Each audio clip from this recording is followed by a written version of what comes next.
안녕하세요. 온라인 마케팅 대행사 DMC 대표 치과의사 겸손입니다. 오늘은 지난 시간에 이어서 치과 컨설팅 컨설턴트 이다희님 모시고 이야기 나누고 있습니다. 안녕하세요. 안녕하세요. 사실 병원을 하면서 제일 힘든 부분이 직원 때문에 스트레스 제일 크거든요. 맞아요. 그래서 지난번에 사실은 그런 부분을 방지하기 위해서 인사 규정에 대해서 이야기를 했었고, 이번 시간에는 어떻게 구인 공고를 낼 것인지에 대해서 한번 이야기를 나눠보도록 하겠습니다. 파트너십에 대해서 굉장히 제가 느끼는 게 많은 게, 지금 같이 일하고 있는 직원들이 입사하고 난 다음에 매출이 굉장히 많이 올랐어요. 그 전에 직원들이 계속 바뀌었었거든요. 1년 일하면 나가고 1년 일하면 나가고, 그러면서 진짜 폐업하고 싶을 정도로 너무 힘들어가지고 맞아요. 그런 적이 있었는데, 그런 부분을 좀 어떻게 하면 극복할 수 있을까요? 사실 저는 직원들한테 비전을 주느냐는 되게 중요하다고 생각해요. 파트너십으로 가려면. 결국에 원장님이 느끼기에 비전이라고 한다면 사실은 성과에 대한 인센티브라고만 생각하실 것 같아요. 인센티브도 있고요. 조직행위론에 대한 보면 두 가지인데, 하나는 돈적인 부분에 동기부여가 있는 친구들이 있고, 또 하나는 지금처럼 이렇게 비전을 가지고 내가 어떻게 보면 조금 더 명예를 좀 얻을 수도 있고, 내가 하고 싶은 것들도 있고, 그런 것들을 사실은 직원들하고 같이 이야기를 나눠보시는 것도 더 좋거든요. 예를 들면 다른 치과에서 보면 위생사들이 유튜브 찍는 경우가 되게 많단 말이죠. 많아요. 근데 그런 경우들 제가 보면 원장님께서 약간 좀 이렇게 도와주시는 게 되게 많이 있는 것 같아요. 왜냐면 편집을 이 위생사가 직접 하지 않은 것 같은 경우가 되게 많아요. 그러니까 퀄리티가 전문가가 붙은 거다, 그쵸, 이거는. 그쵸.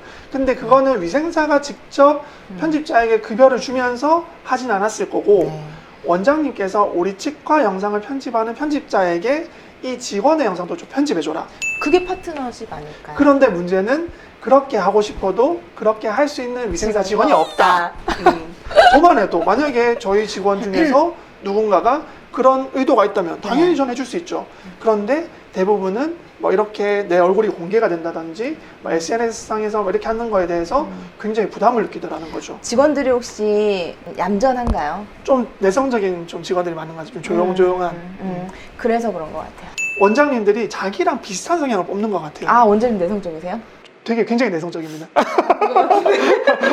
좀 더 약간 외향적인 사람을 좀 뽑아야 되는데, 네, 맞아요. 그렇지 않은 사람을 뽑아놓고 그런 걸 시키려고 그렇죠. 하니. 그거 안 되는 거예요. 그러면 사실 아까도 말씀드렸듯이 어떤 할 수 있는 친구들에 대한 성향을 가진 사람을 뽑아야 되는데, 그게 아닌 성향을 가진 사람을 뽑으면 시켜도 안 되고, 그리고 그렇게 되면 트러블이 생기죠. 원장님하고 직원 간에 대한 트러블이 생길 수밖에 없죠. 좀 뽑을 때부터 약간 좀 그런 부분에 염두에 두고 뽑으시라. 그렇죠. 좀 이렇게 밝고 이런 직원들을 뽑으면 조금 확실히 분위기가 사는 게 있는 것 같아요. 분위기도 사는데 장단점은 있어요. 음. 근데 이제 어떻게 보면 꼼꼼한 친구들은 좀 내성적인 친구들이 좀 많아요. 네, 그런데 활발한 친구들 중에서는 이제 꼼꼼한 건 조금 또 떨어지더라고요. 네. 제가 면접도 사실 보면 뭐 상담한 환자 수랑 좀 비슷하게 저도 되게 면접을 많이 봤는데 다 장단점은 있어 보이거든요. 대신 이제 원장님께서 채용을 할 때 내가 어떤 친구를 뽑아야 되겠다, 어떤 일을 시키려고 내가 뽑아야겠다라는 그런 구상만 해주신다면 저는 사실 그 부분이 가장 중요하지 않을까라고 생각을 합니다. 근데 사실 그보다 또 더 중요한 게, 뽑고 싶어도 사람이 없어. 없어요. 와주기만 하면 감지덕지지 내가 지금 뭘 가릴 처지가 아니야. 맞아요.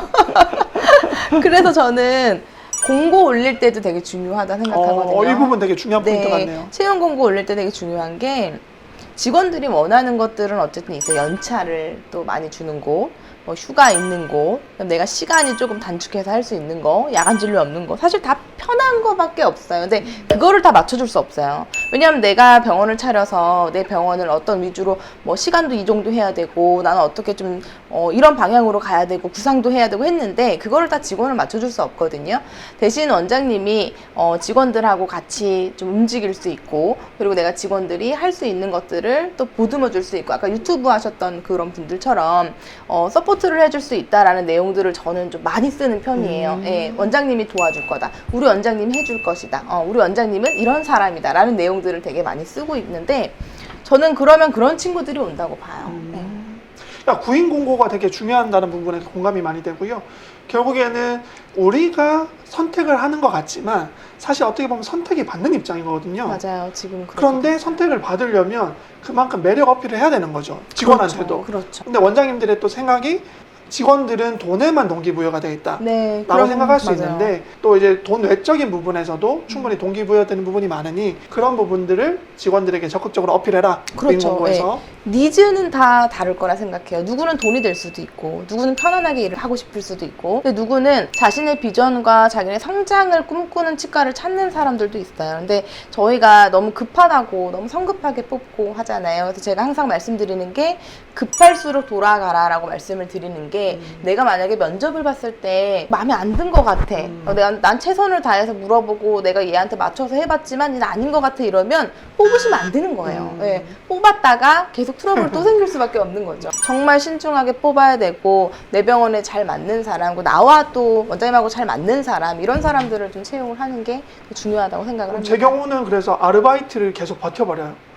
아르바이트로 버티면서 내가 마음에 드는 사람이 나타날 때까지 좀 기다리는 편이에요. 그것도 방법이라 생각해요. 네. 아르바이트는 그래도 조금 구하기가 수월하니까. 네. 시간 파트타임으로 해가지고 그쵸. 하시는 게.